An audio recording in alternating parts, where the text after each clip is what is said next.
ನಮಸ್ತೆ. ನನ್ನ ಹೆಸರು ಆಶಾ ನೂಜಿ.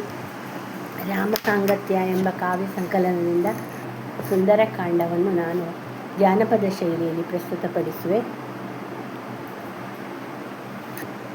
ರಚನೆ ಜಾನಕಿ ಎಸ್ ಶರ್ಮಾ ರವರು ರಚಿಸಿದ ರಾಮಸಾಂಗತ್ಯ.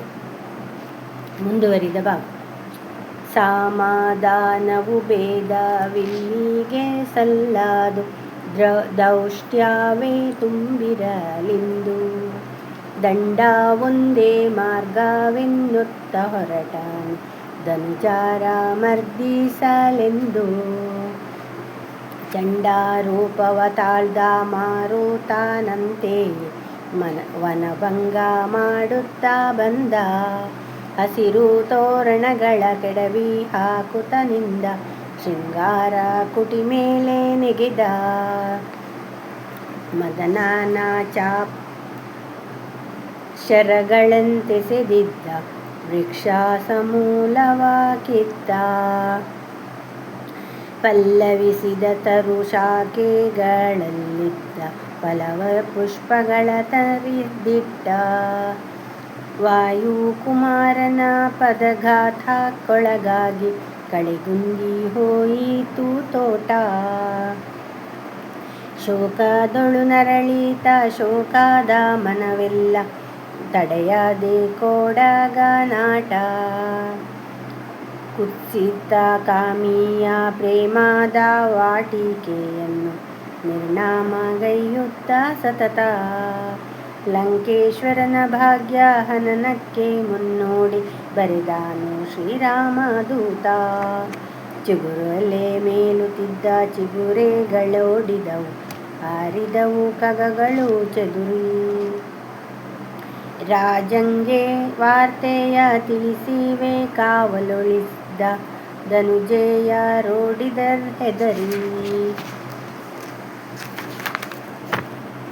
ರಕ್ಕಸಿಯರ ದೂರು ಕೇಳುತ್ತಾ ದಶಕಂಠ ಕೋಪದಿಂದುನ್ಮತ್ತನಾಗಿ.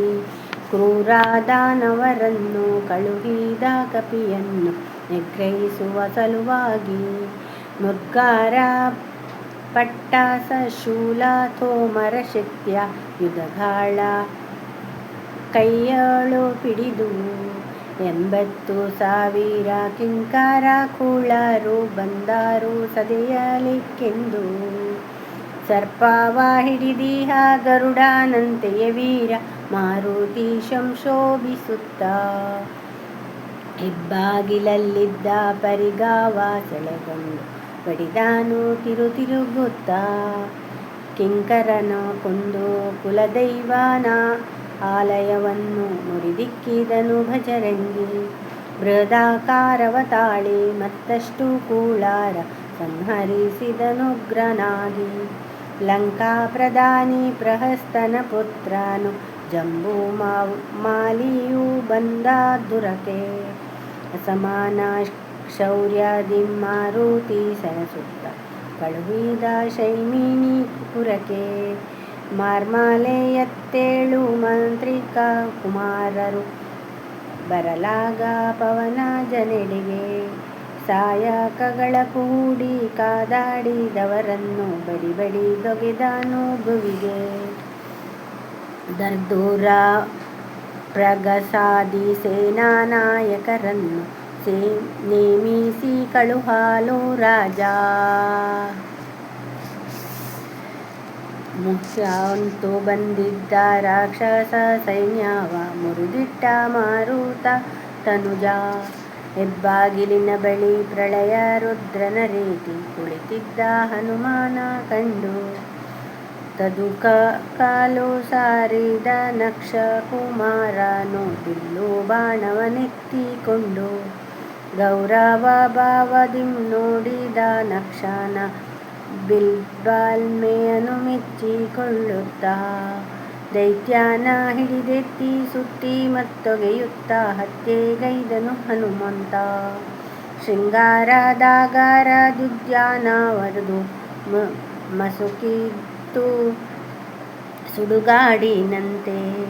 ಮೃತ್ಯುದೇವತೆ ಲಂಕೆಯೊಳು ಕಾಲ ನಿಟ್ಟು ದೇಶವ ನುಣೆಯಲೆಂಬಂತೆ. ಚಾರರು ಹತ್ತಂದಿತ್ತ ವಾರ್ತೆಯ ಕೇಳುತ್ತಾ ದಶಶಿರಾರೋಷದಿಂದಿದ್ದು ಕಪಿಯನ್ನು ಗೆಲ್ಲಲೆಂದು ಕಳುಹಿಸಿ ಕೊಟ್ಟನು ಮೇಘನಾದನ ಬಳಿ ಕರೆದು. ವಿಧ ವಿಧ ಶರಗಳಿಂದ್ರಾರಿಸಿ ಎಸೆದನು ಕೊಲ್ಲಲೆಂದು ವಜ್ರಾಂಗನನ್ನು. ಕಾರ್ಯಾದಿ ಯಶವನ್ನು ಕಾಣದೆ ಹೋಗಲು ಹೂಡಿದ ಬ್ರಹ್ಮಾಸ್ತ್ರವನ್ನು. ಧನ್ಯವಾದಗಳು.